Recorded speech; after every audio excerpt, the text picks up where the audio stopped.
Hi, I'm Charlie, and this is Cooking with Milwaukee Community Leaders. Cooking with Milwaukee Community Leaders is available both as a podcast, wherever you get great podcasts, and on video on our YouTube channel, Cooking Secrets for Men. And you can check out our other podcasts, Munching Around Milwaukee, where we talk with local chefs, restaurateurs, foodies, and food influencers about the food scene here in Milwaukee. But today, we're talking with and cooking with one of our community leaders, Mark Powless. Mark, morning. Yeah, pleasure to be here. Thanks for coming. Mark is the Ourways director at the Indian Community School, which is located in Franklin, which is a suburb south of Milwaukee. And we'll talk about the Indian Community School in just a minute. But we'd like to find out how we got to today. So let's start at the beginning. So you were born in Wisconsin. Correct. And you moved here in 2002. So talk about your early years and then your subsequent move up here to Milwaukee. Yeah, I don't think the show's that long, so I can't start at the beginning. I get sometimes criticized for being a bit long-winded, but I like to be complete. So yeah, born in Wisconsin, lived in a very small, I guess it was a town, a very small community. I don't know how many people lived there. I would guess it was less than 40. Wow. Started out in a two-room schoolhouse, so I'm not particularly ancient, but a small enough town, you have a two-room schoolhouse. Yes. Started there. Only went through the beginning of first grade there, and we moved to a different small town, central Wisconsin. Always lived more or less rural. We lived in a wooded area, so I got to be outside doing things, whatnot. I was kind of exploring things, but also growing up rural, growing up rather poor. You learn to work with your hands, learn to fix things, Sure. learn to work with other people, things like that. So that was most of my growing up years was, finding a hammer and nails and bending things straight and making things or taking them apart. Or as you get older, sometimes you want to take the car, go to town, or try to impress somebody with your car. You need to fix it to make it work. If you want a shed, you need to build it. Kind of things like that I get to talk about with other folks. But back then, I think that's just kind of how it was. So Right. Kind of growing up through the trades, doing that kind of work, and then coming out of high school, I did well in high school. Despite my lack of attendance and enthusiasm for high school, I still did well. Which makes you different than every other teenager in the world. You're good. Right, and not that much different experience than the students we get to work with now. And then started college. It wasn't for me. Left college, went to the automotive field, was a mechanic, did some body work, just some different things. But I always wanted to finish college. Right. So I wound up moving over to the Green Bay area, which is where our Oneida community in Wisconsin is located. One, I wanted to try to understand Oneida better, and two, I wanted to finish college. So I moved over to that area. Green Bay is a town of about 100,000, so Right. bigger than the two-room schoolhouse town I lived in at one point in time. A little bit. But also growing up all them years, we knew we were native, Mm-hmm. part native, or however that's kind of broken down these days, but didn't understand what that meant. But also my dad left. He was in our lives a little bit here and there, but I was around 8 years old when he moved to a different town and had less contact with him. But also grew up, again, knowing, hey, you're Indian, not knowing what the pros and cons were about that until later. Small town, there's always, every big town, small town, there's always some discrimination and some assumptions about who you are, what you know, based on the mythology that we have in America. So not different than anywhere else, I think, either. But yeah, that was part of moving to the Green Bay area. It was like, now that I'm Oneida, I want to learn more about that and getting connected. That did work out well for me. I'm sure I'm not the longest person from start to finish of college, but I took some years to get that done. And then I graduated from college, and by the time I graduated, I was a pretty serious student. My professor said, "Where are you going to go to graduate school?" So I'd never heard of graduate school. I thought you went to college and finished, and then you got the corner Right. office and were the boss. Like that's just how. That's how it works. We're not a college family. That's just kind of what was my assumption at the time.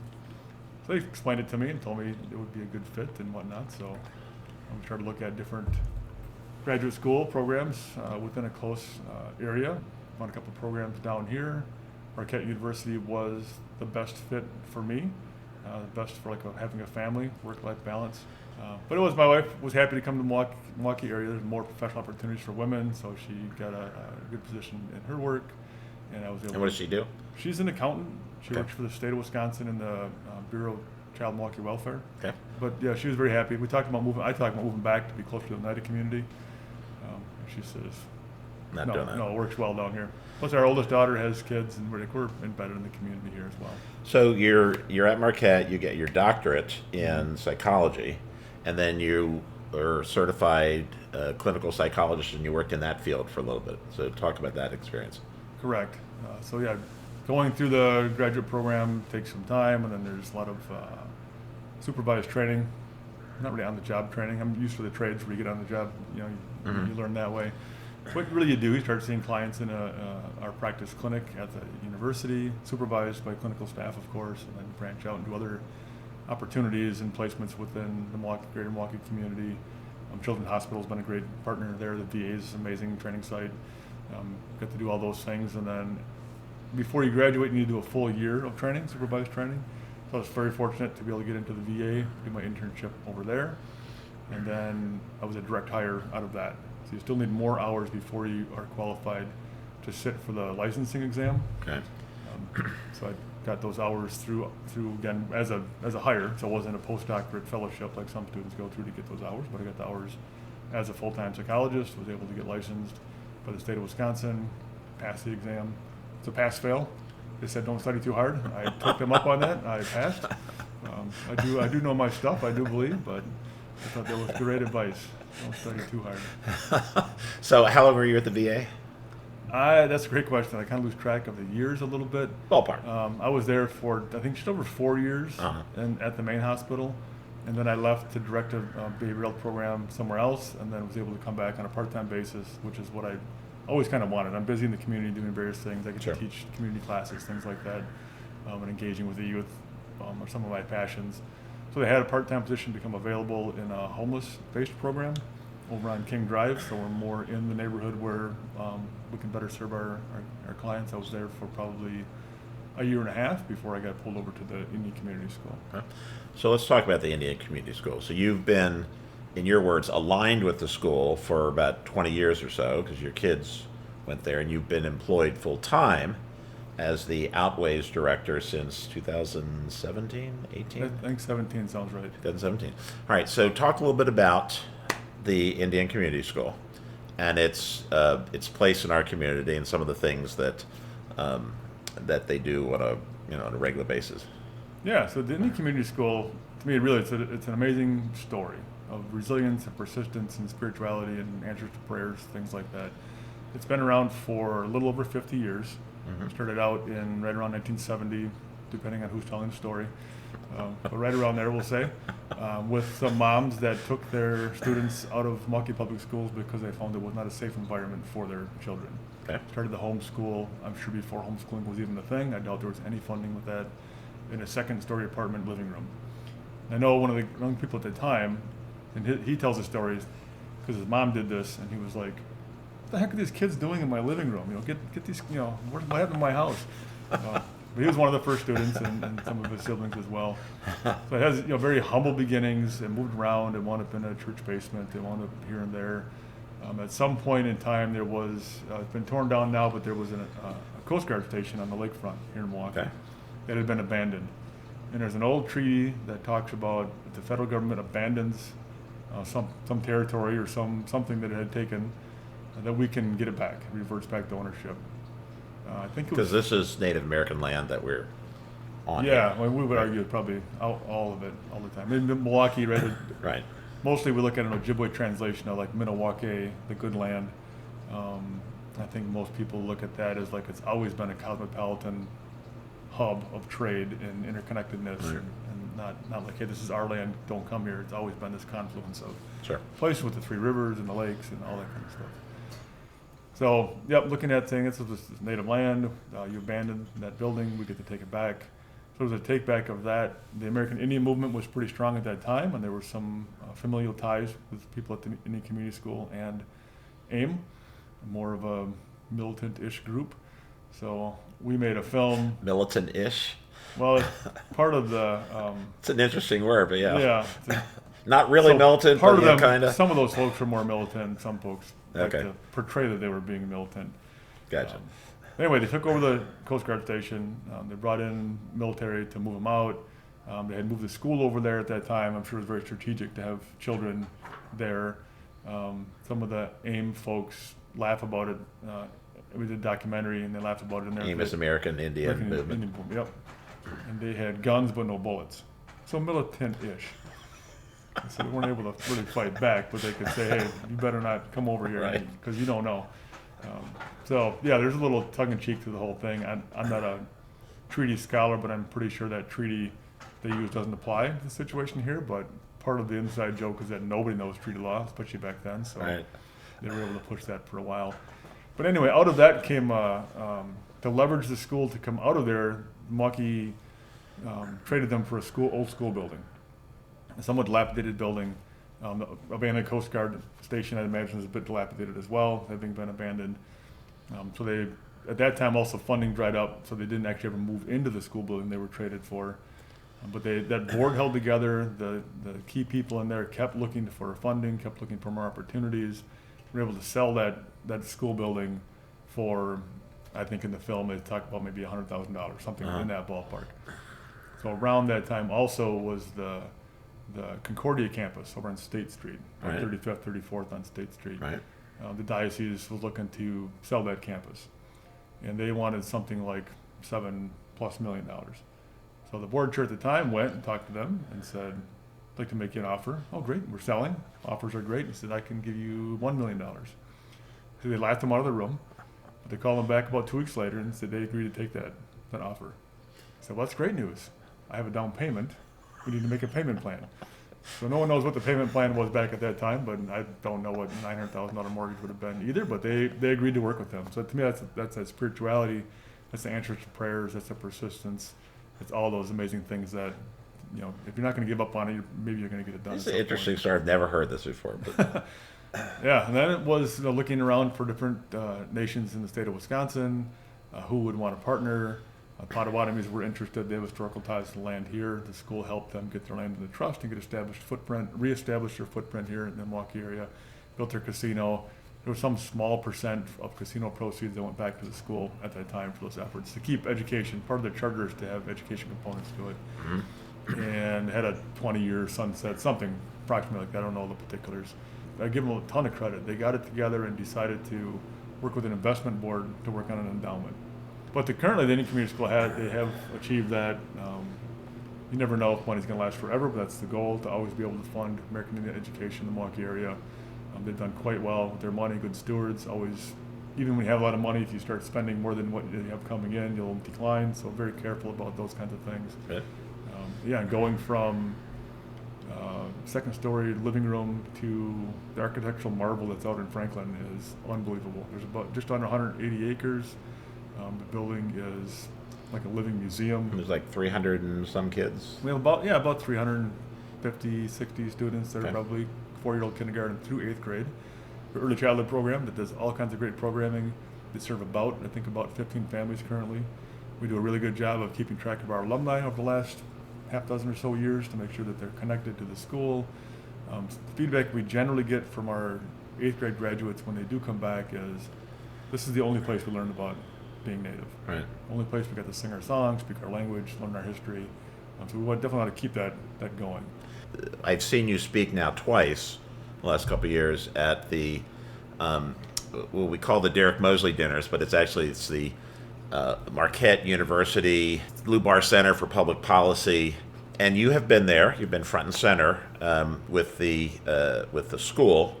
There's been a lot of interesting Native cooking and food that is as part of these dinners. But what struck me was that knowing that the school is 4th through 8th, that some of the kids that were in the program that were entertaining us were obviously not 4th through 8th. I mean, they're teenagers. Those are these kids that are coming back, as you mentioned, feeling a part of and wanting to contribute to the school that I guess they grew up in. So talk a little bit about that and those dinners and what they mean to the school. Yeah, great topic. So I just want to also say, so I'm the Ourways director. Right. I think you mentioned Atways, just like the I'm sorry. No, that's me misspeaking because I know what it is. But right, yes. no, yeah. Just Ourways. want to make sure our listeners are. It's Ourways. So yes. Back a while, probably 10, 12 years ago, the board recognized they wanted to have culture as strong as academics. That's always the goal, right? So we're infused, we're working together on things, and there had been a notice for just some while that it didn't seem to be, on par with each other. So they put together a culture committee, and out of that came the Ourways department. So it was back around that time we were talking about, and I was only on the committee. I wasn't looking for employment. There's an interesting part of that story and how I got to where I'm at. But they said, well, what should we call this? So I talked to one of my mentors in Oneida, and he said, well, we would call that Hoda. It means Ourways, literally means Ourways. So that's great, but we're a multi-tribal school. We probably have 30, 40 different tribes represented in the school. So we can't just, call it the Oneida Ways program. So he explained to me that phrase can be used for anybody's collective ways. So in our school, in any community school we work this is how we do it. We're not trying to be different than other teachings, but we need to figure out how do we do this in a Milwaukee setting with multi-tribes, various ages, and this is really how we set to do it. So we rely on our teachings, our older folks. Many people have done this way before we have, so we always try to be in line with the wisdom of the old teachings as we apply it in the modern times. That's what we're working on here. So that's kind of how that phrase came up in Ourways. So I get to be the Ourways director. Again, we built that position. I think this is worth a little bit of an aside. So we built that position, and it's got a ton of job duties. I think it says culture everywhere and all the time, and there's some large responsibilities like that. And I was on the committee, and I thought, this sounds great, but good luck finding some dope to take this job. And they found one. So they did, exactly. I'm like, then they looked around, other dopes didn't step up. I'm like, hey, you're kind of dopey. Do you want this job? Sure. Oh, this sounds great. It is one of the challenges, I think, because there was a gap there for some time. To me, that everybody in the building and even people in the community knew what that person was supposed to be doing, except for that person. Like, you're stepping into a role that there's been a gap, so you need to find ways to fill that, whatnot. And I think it definitely ties in for me with the community and with the dinner, that we get to work with our students and keep our alumni connected more so. I think the whole school's taken an effort on that, so it's been amazing to me. I think when I started there, we had one alumni working at the school. I thought, man, it's just not a strong program to me if you're not having your own people come back and want to work here, help, do various things. And since then, we have a number of alumni who've come back. People who were there for a year or two, people who spent all their years there. And as you noticed at the dinner, some of our performance and performers were alumni. Yeah. That came back willingly. Hey, we got this dinner. Do you want to come back? Definitely come back, showcase your skills and abilities. So we call this serious people with serious jobs having a little fun. We're going to have a little fun today. I'm going to give you one of our aprons. So we're not actually cooking per se because Mark has prepared something that takes more than a couple of minutes to prepare. But we are going to eat it, and he's going to explain. So why don't you tell us a little bit about what we're having today? Yeah, so today I prepared corn soup.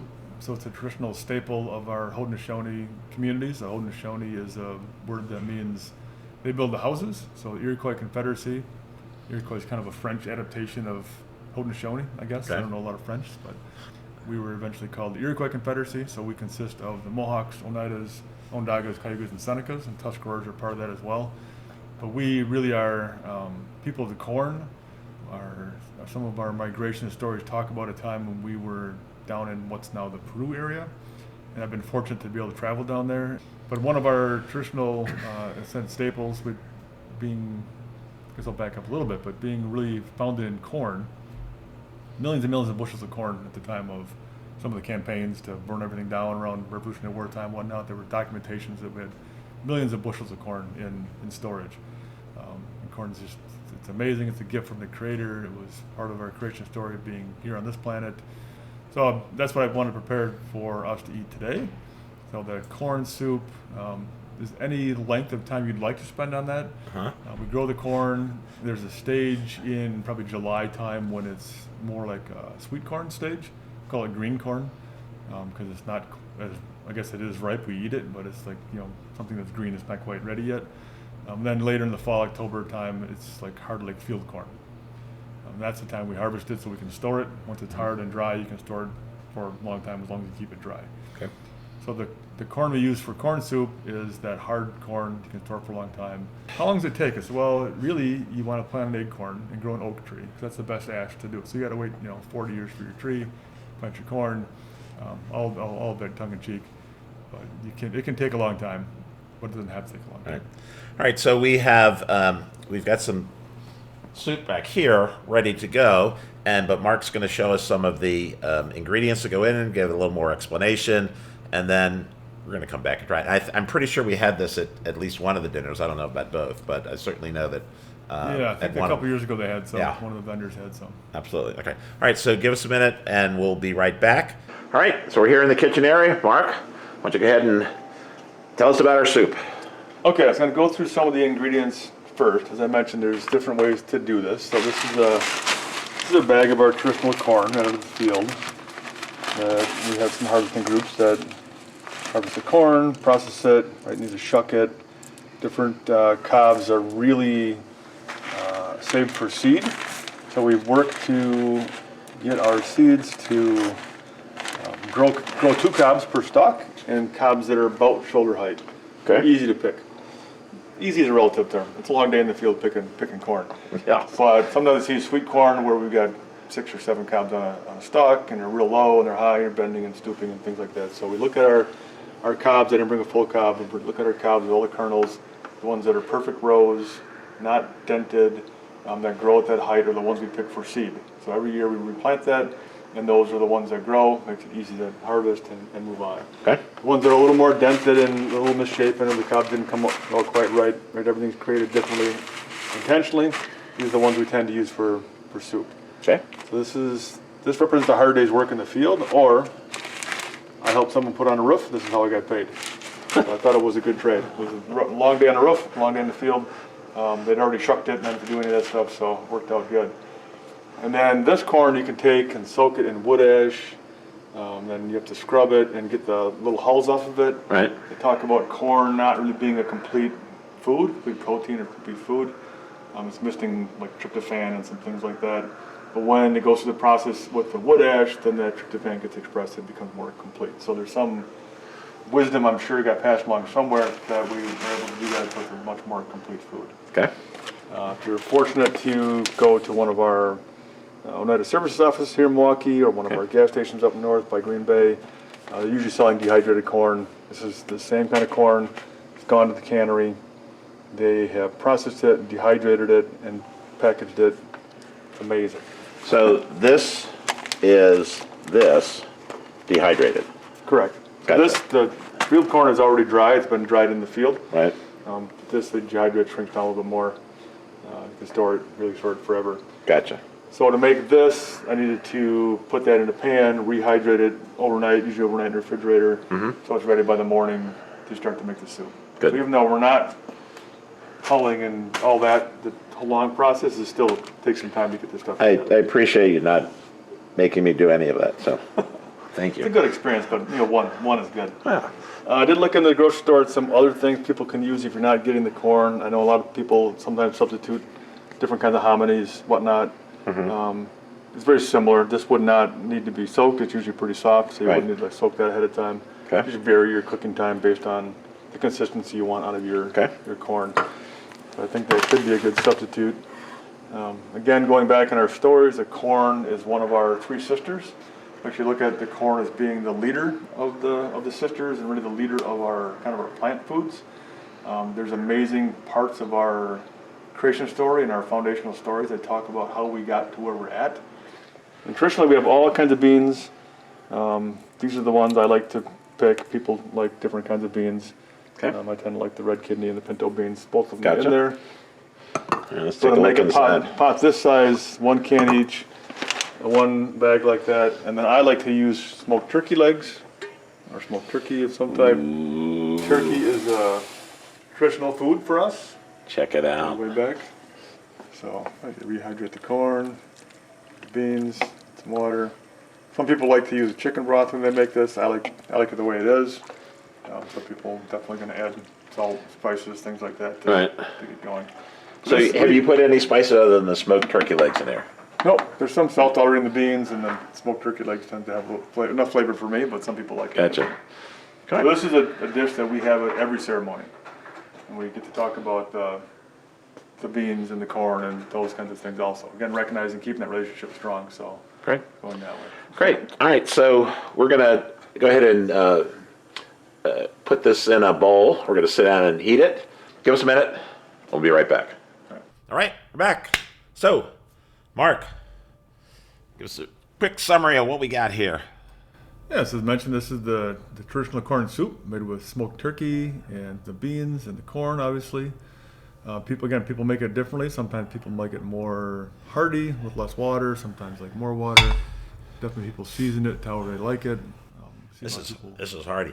You can the flavors that come off of this, especially the smoked turkey, that integrates with the corn and the beans, and just smells great. So, all right. As I mentioned in the break, it was difficult not to stop on the way here and try some as it was in my back seat. I could smell it all the way driving. Mark brought it in the pot, and he's trying. He said you could just smell it wafting through the car. So it's But it made it all here. So. All right. Great. Let's give her a taste. Delicious. I'll say just as a tip, it's a lot of cooking at low heat to keep the corn from getting mushy and the beans from getting mushy, right? So anybody who's cooked, I suppose you can think about, you can't add it all at the same time. If you cook the beans, as long as you cook the corn, right, they become mushy. So are you using canned beans or are you using dry beans? I tend to use canned beans. Okay. It's easier. It's just partly Yeah, it's they will easier. It's more predictable for me how to cook. I assume the smoked turkey is just something from a grocery store. It's not anything special that you guys are out Correct. smoking the turkey out back somewhere. Correct. I didn't go through that much effort for it. You'll see some people will use like a pork hock, smoked pork. Like that flavor. I recognize we didn't have pigs a long time ago. We did have turkeys, so to me it's just a little more authentic from that time, more traditional. Some people use venison. You can kind of marinate and cook venison over time and get it real soft, so it's good in here as well. No, I think the turkey works. I could see the pork, but I think this is just a better taste all the way around. So, before you take another bite, thanks for coming. No, thanks for inviting me. Really appreciate the time. So, as we mentioned, these dinners, these American Heritage dinners that we go to, are fascinating, and based on your explanation of how this soup is put together, I think that next time, I think it's having the kids there saying, I'd like to hear more about how this, the story about how this works. It's fascinating the way that the corn is integrated into the life story of the nation. So I want to thank Mark again for coming out. Mark, very nice to learn all this stuff about the culture and eat some good soup. And I look forward to hopefully seeing you at this year's edition of American Heritage Dinner for Native American culture and food. Yeah, Food and culture, food. All of it's combined. Again, I appreciate the opportunity. I always appreciate being able to share our stories and help people understand what some of our history is. Right. So thanks so much, and appreciate you supporting Cooking with Milwaukee Community Leaders. Thanks for listening to another episode of Cooking with Milwaukee Community Leaders. Cooking with Milwaukee Community Leaders is brought to you by Cooking Secrets for Men, LLC, and was recorded in the 3rd Ward in Milwaukee, Wisconsin. We feature and profile community leaders who are trying to make Milwaukee a better place.